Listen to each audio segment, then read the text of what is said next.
Thank you so much. This is beautiful. What style is this done in? This is Gothic, but in America, everybody knows it as diploma letters.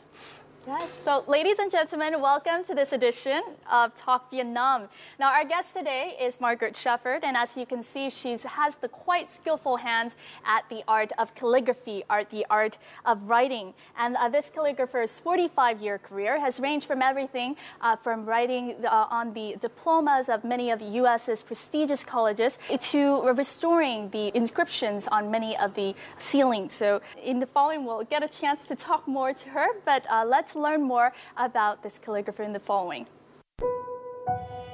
As a resident of Boston, Massachusetts, and one of America's premier calligraphers, Margaret Stephend's expertise has been praised for rekindling the love of calligraphy and written communication in the United States and many countries throughout the world.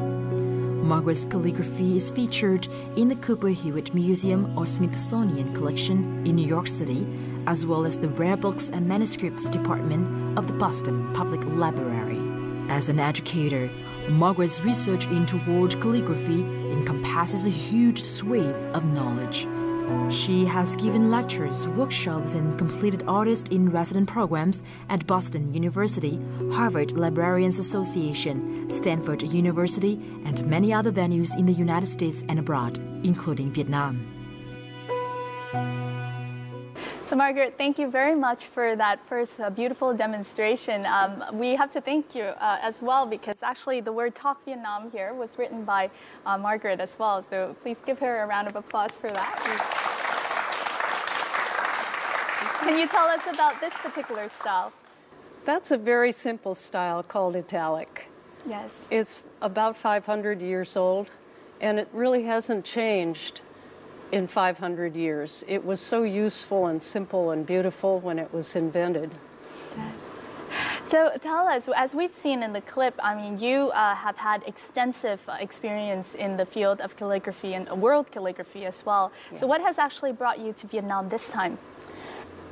I got asked to give some workshops in traditional, basic Western calligraphy, that is Roman letters, italic letters, Gothic letters, at art schools for their faculty and their advanced students. Exactly. Can you share with us more about the type of letterings that you are teaching? You said Gothic, italic. How are these, the learning of these different calligraphy important for the students here in Vietnam? You know, it's as though if you were to be a photographer, you need to be able to draw. And for anything you do in graphic arts nowadays, especially something that uses text, you have to understand the Roman alphabet. That's what we read on screen, online, in newspapers. Almost everything we read is Roman. And yet people are not trained in where it came from. So I figured there was a lot of interest here, and it has turned out that there is. Yes. Let's talk about Roman, for example. For the audiences out there who may not know kind of the origins, can you brief us through what makes Roman letterings interesting and different so that we can learn more about it? You know, it's the same thing that makes Roman institutions interesting. They explored democracy, they had philosophy that we still study, they had architecture that is still admired around the world, and that was all 2,000 years ago. Their letters were almost as perfect as they could get 2,000 years ago, and those are the letters we use today. Yes. In the context of Vietnam, why do you think students here should learn these type of typefaces? Well, they're special. I mean, Vietnam is the only country in Asia that uses Roman letters to write their language. It seems so basic, but everybody else has their own special script. Vietnam uses Roman letters, and yet this is almost the first time they've had a course where they could learn where those Roman letters came from.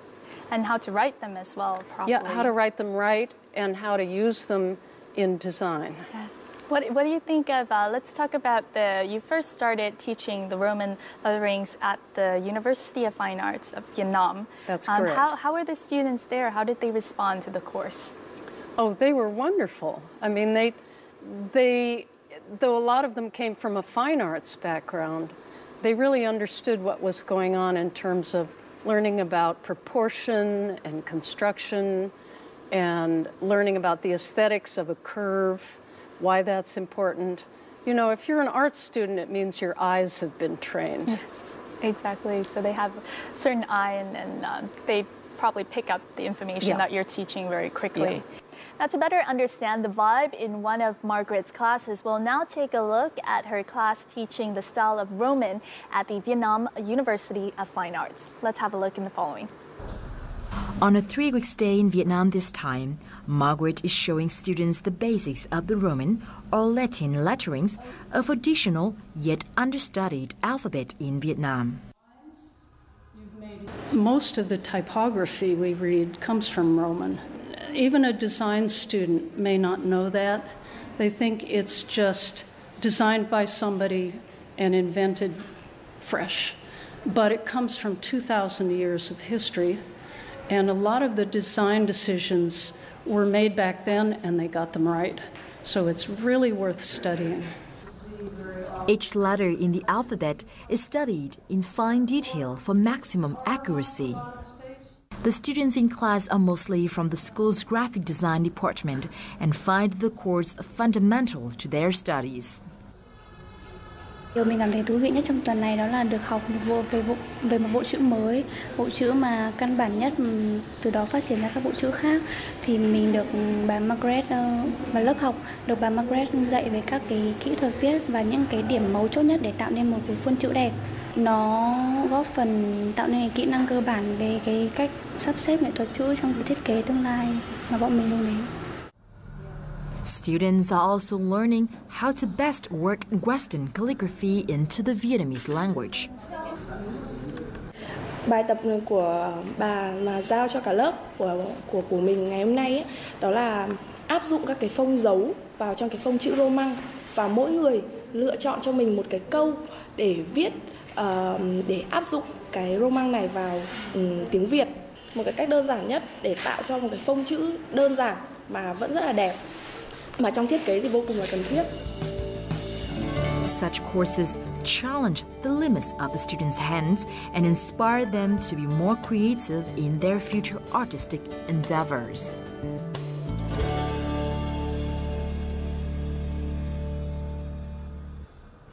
Now, we know that I mentioned in the beginning, and I know this, that you have had about 15 years of experience in kind of writing by hand the names of the diplomas on U.S. schools, particularly the Massachusetts Institute of Technology, MIT, very well known. And tell us about this process of, writing each of the names on, let's say each class is about a few hundred. Oh, no, each class is something like 2,000. 2,000. And they graduate 3 times a year, so that I sort of had a constant freelance job for many, many years. Yes. I loved it. And those were not ordinary names. Students come to MIT from all over the world, and they have names that I had never encountered before. Those long Greek names or Thai names. Maybe some Vietnamese names that you recognize? Vietnamese names are easy. They only have a few letters in each name. But also, at MIT, they study really complicated fields. Yes. And so for the PhD diplomas, I had to write the thesis titles, which would sometimes be 3 lines of total technical jargon. Yes. And it's hard to write something you don't really understand. So I learned to hyper-focus while I was working. Yes, very, very focused. And how many names would you be able to write in a day? Oh, I hate to tell you, 1 per minute. 1 per minute? Yeah. So fast. Yeah, you get into a sort of flow state, and it's very peaceful, and you just keep going without interruptions. Interruptions are the killer. You're a speedy writer and a beautiful writer as well. A noted writer, Margaret is author to 17 books on calligraphy and the etiquette of written communication. Her best-selling 2001 book, Learn Calligraphy, provides detailed instructions on the science and art down to the very strokes of the most prevalent alphabets that we see around us every day.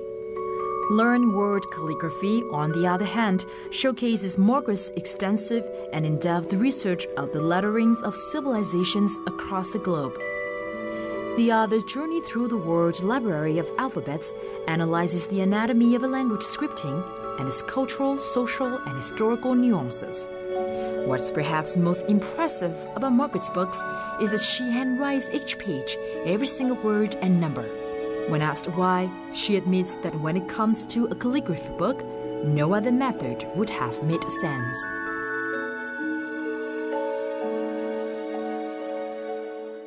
So let's go back now to the beginning of your 45-year career. You've had an extensive career in the art of writing and the art of calligraphy. How did you first get into this art? Oh, I'm ashamed to admit it, but I was a terrible handwriter. When I was 9, I was the worst kid in the class. I got the worst grade in writing. And so after that, I was just looking for something better. And I found a teacher in college who spent the whole first semester on the Roman alphabet, just letter by letter, sort of opening my eyes to how beautiful it was. And after that, I knew I wanted to spend my life on it. Exactly. What can calligraphy offer to us as an art? You know, any art just offers you the chance to have something be better than the minimum.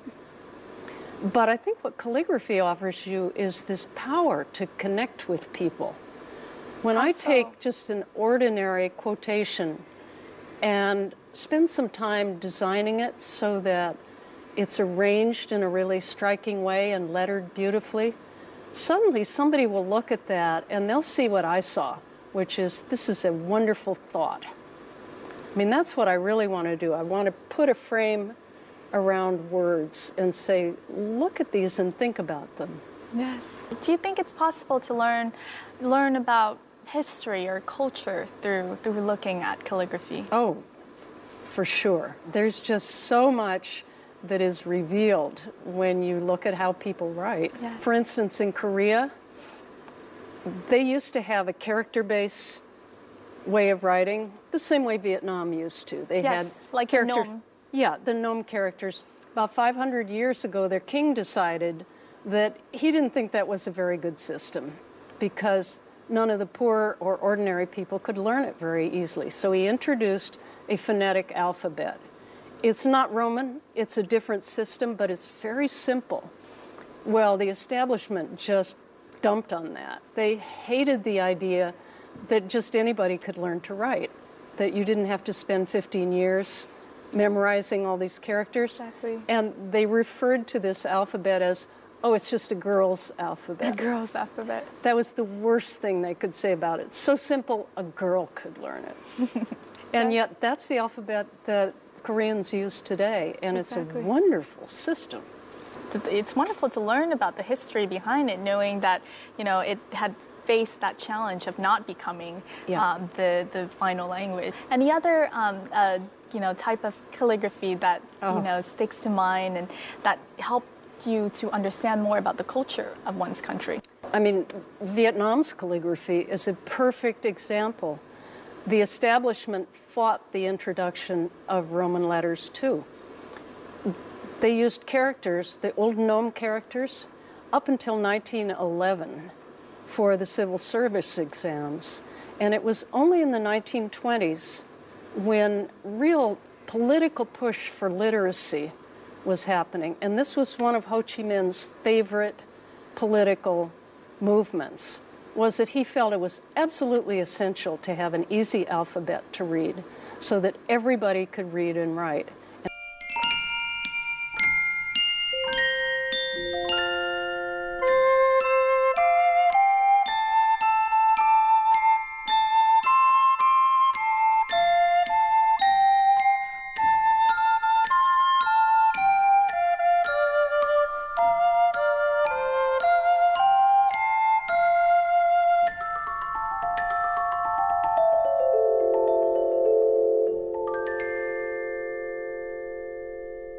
did your interest in Vietnamese calligraphy begin? I mean, it seems you have had extensive experience going to different countries, say Thailand, Korea, also other parts in the Middle East as well. What brought you, what brought your interest to Vietnam and Vietnamese calligraphy?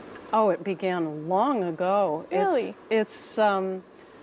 I was very lucky. My parents took a job in Saigon right before the war. Yes. A long time ago, and I came with them. I was 18.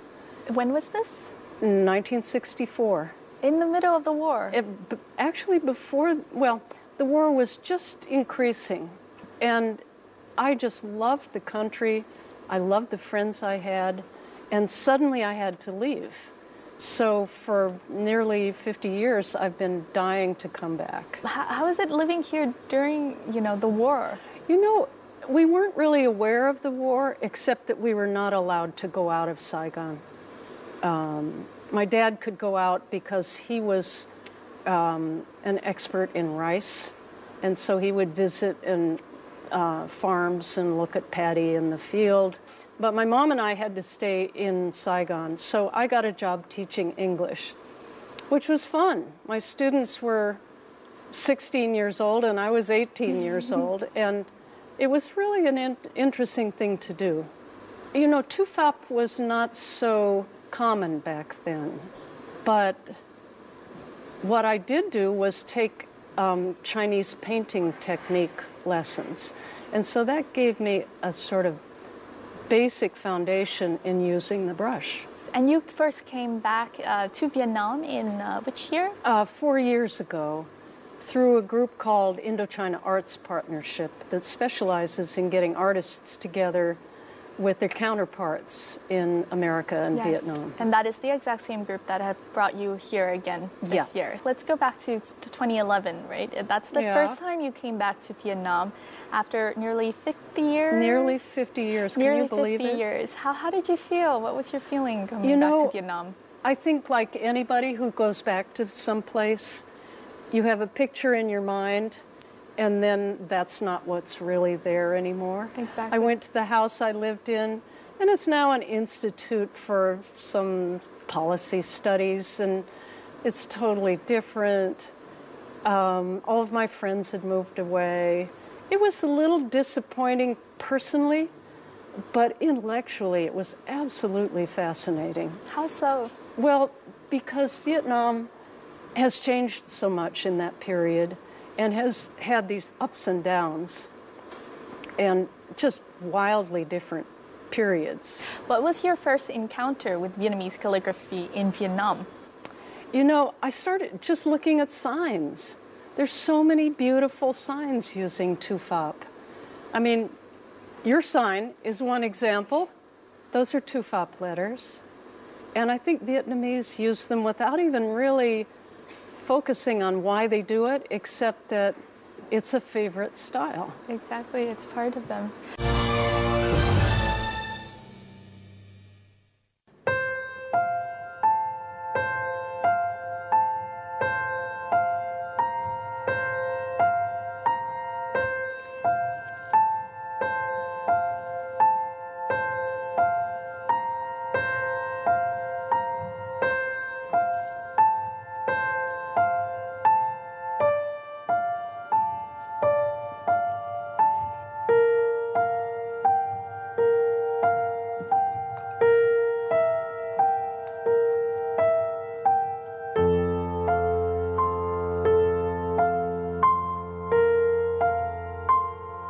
And there it is.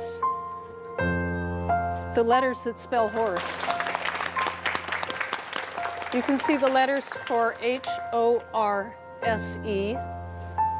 that make the shape of a horse. Now, a letter can really be anything.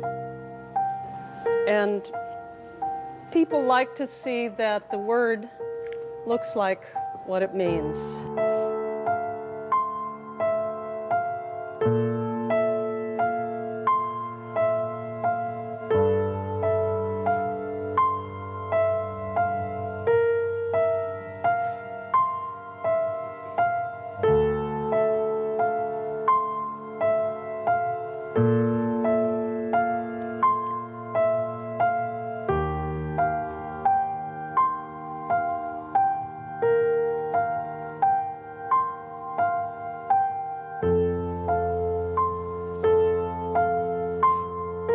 the letters add up to C-A-T and M-O-U-S-E. So we have a cat and a mouse. Thank you very much, Margaret, for that wonderful demonstration. It's really wonderful how, you know, the words and the letters can be both the figures and as well as the letters and like the horse or the cat and mouse. Very cool. That goes into more of the kind of aesthetics of the writing that involves drawing. But what about handwriting? Because I know you also focus a lot on handwriting, particularly through your book called The Art of the Handwritten Note. Yeah. So what is the significance of learning handwriting in today's society? Oh boy, that is a real tough question, and you will get a million different answers.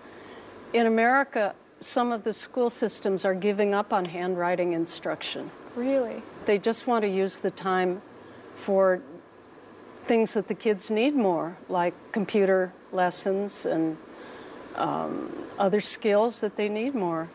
And when you think about it, you don't write much during the day. It's a very technologically based society now. I mean, mostly people type and they use their thumbs to send text messages. And that's true all over the world. So what is the importance of handwriting? Well, you know, I just hated to see people continually say, oh, that's a dying art. Maybe it's not used so much. But when it is used, it's just as powerful as it ever was. And when you get a letter in the mail, believe me, you really pay attention. Exactly. And it also has so much meaning behind it as well, doesn't it? I mean, when someone sends you a letter, there's the thought that they spent the time to do that, and the love and the care. It's the time. But it's also this kind of gut reaction you have. Like, if I'm sorting through my files, I find a letter from my mother, who died many years ago. I look at that letter, and it's like she's there. Yes. And somebody's handwriting is it's like their face. It's such a strong part of their identity. Yes, I'm going to follow up you on that point. It's like their face. Their handwriting is like their face. Yeah. So do you think it's possible to look at one's handwriting and tell about that person's character? Well, can you tell about a person's character from their face? Yes and no. There are people who believe that you really can see into their soul if you look at their handwriting. I don't feel quite like that. Partly because I've seen how people can change their handwriting with the proper instruction. Exactly. But people who believe that really believe it. And I have to say that in some countries, France is the one that comes to mind, you can't be hired for a job without submitting a handwriting sample. Really? Yeah. Isn't that great? They really believe they that really believe they in can it. tell the character of who you are and judge you. But as you said, we can change our handwriting. And actually, you are an example of that. Oh, yeah. Because you said during her trip here in Vietnam, this time in Hue, Margaret Stephend went on a visit about 14 kilometers outside of Hue to a certain pagoda where she met with this monk who was the teacher of Vĩnh Thọ. He is one of the most renowned calligraphers of Vietnam. His name is monk Minh Đức Triều Tâm Ảnh. And in the following, we'll take a look at their meeting. As part of her calligraphy training course, Margaret finds herself in Hue, the former capital city of Vietnam, and in its architectural features, the hub of the Han Nom scripting culture of the country. 40 minutes outside the city at Huyền Không Sơn Thượng Pagoda, Margaret meets with the head monk, one of Hue's premier practitioners of calligraphy, monk Minh Đức Triều Tâm Ảnh. His calligraphic works were some of the earliest to be exhibited in Vietnam in the early 1980s. The realms of Occidental and Oriental letterings crossed during this meeting as the two calligraphers exchanged demonstrations. Monk Minh Đức shares his thought on the fundamental differences between the two. Qua cái sự giao lưu này, nét bút của bà Margaret, thì tôi thấy rằng là dù sao người Tây phương mà thể hiện cái nét chữ Latin á, thì vẫn rơi vào kỹ thuật, rơi vào phương pháp. Mà nét chữ của Đông phương nói chung á, tránh phương pháp, tránh kỹ thuật, mà thể hiện cái hồn, cái thân ở trong đó. For Margaret, the space that surrounds the pagoda and the meeting with Vietnam's calligraphy legend has been a memorable experience. It's very inspiring. He symbolizes what calligraphy can be in any country, where the best minds have studied and thought about it. He respects the culture. He knows that calligraphy is a way of making culture as good as it can be. Margaret's encounter with monk Minh Đức has not only created a chance for different cultures of writing to meet, but has also given her insight into the exciting development and potential of the art of calligraphy in Vietnam. What did you think about, being able to meet with Minh Đức Chiêu Tâm Ảnh, the monk who is very well known? I mean, he's been renowned in the field of calligraphy since the 1980s. Yeah, it was a real privilege because not only is he a great man, but his calligraphy is in the landscape, and I got to see Vietnamese calligraphy at its very best. It was really just a step above anything I'd seen before.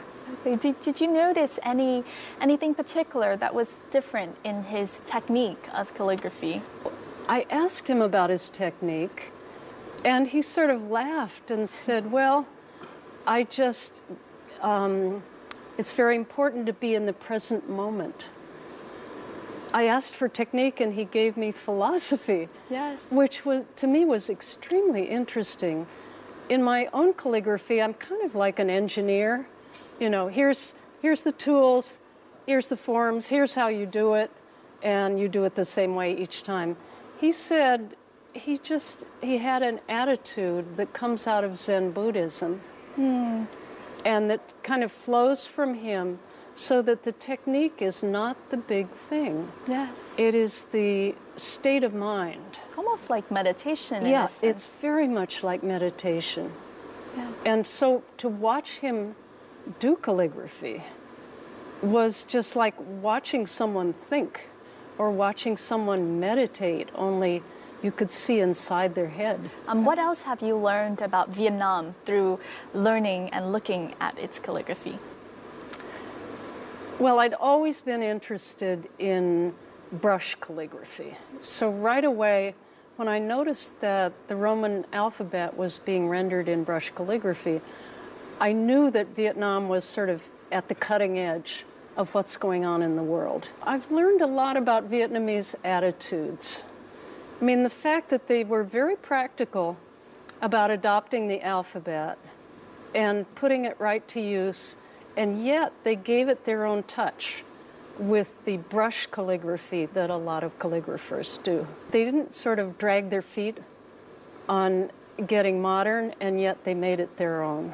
Through the calligraphy, have you seen certain mixture between kind of the old influences of having the character and the new modern Roman alphabet? Well, it's funny. All the calligraphers who come out right around during Tet and sit on the sidewalk and write New Year's greetings for people, a lot of them almost equally use the old characters and then use tu pháp, which is the Vietnamese version of Roman done with a brush. And it's almost like people don't notice the difference because the brush makes it a very Vietnamese form. I learned that it is sort of at the core of the cultural identity, that it is not just something they do as a hobby or for amusement or entertainment or only at Tet. It's really something that holds a lot of their culture. Exactly. And for me, I can see that just by trying it and watching how they work.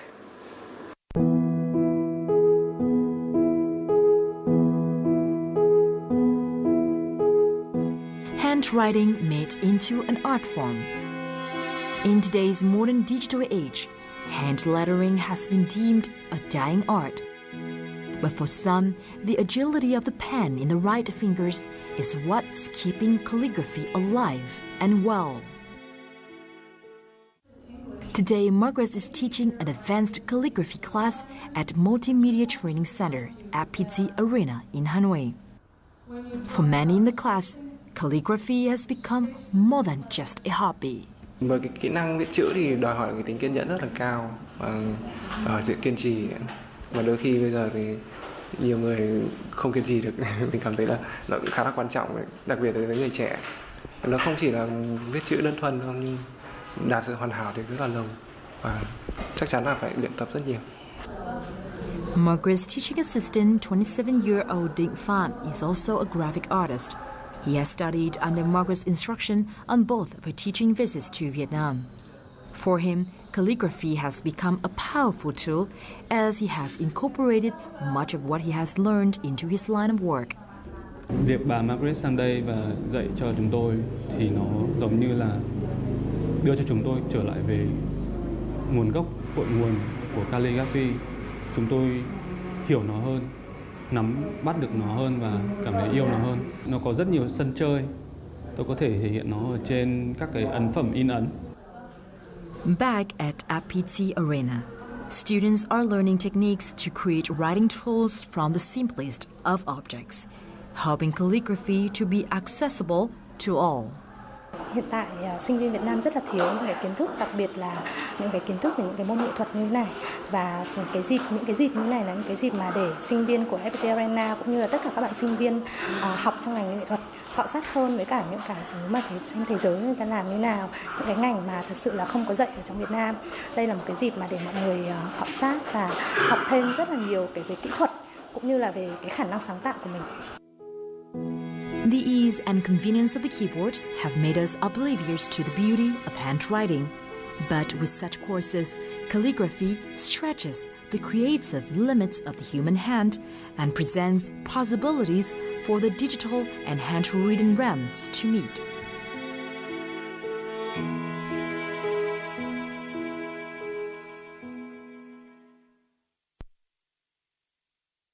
Now, in the past clip, we've just seen the report that you were also teaching at FPT Arena, which is a private institution here in Hanoi that teaches a lot of students in design and digital design. This is where, a class that has been able to bridge the two realms of written language and of digital design. And we also saw your meeting with Ding, who is a digital designer. So how do you think of this kind of intertwining of different realms?